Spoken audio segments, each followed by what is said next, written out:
حاكم ولاية نيوجيرسي بيعلن حالة الطوارئ في الولاية بسبب وضع الجو والتلوج في الولاية.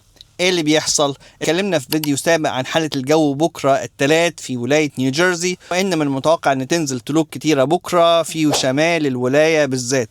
دلوقتي حاكم ولاية نيوجيرسي أعلن حالة الطوارئ في شمال ووسط الولاية مع توقعات بجو ممطر سيء جدا في جنوب الولاية. زي ما قلنا في 5 مقاطعات فيهم أكتر تركيز في موضوع السنو المفروض إنه هيحصل فيهم: هانتردند، مارس، باسيك، ساسك، وورن. ال5 دول المفروض إنه هيبقى فيهم أكتر معدلات للسنو.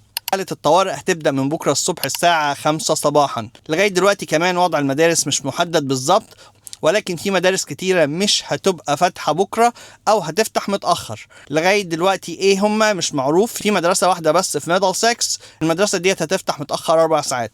هحط لكم الموقع دوت لو أنت عايز تتابع المدارس اللي فاتحة بكرة، هتقدر تفتحه وتتابع من عليه. هيحصل عليه التحديثات كلها.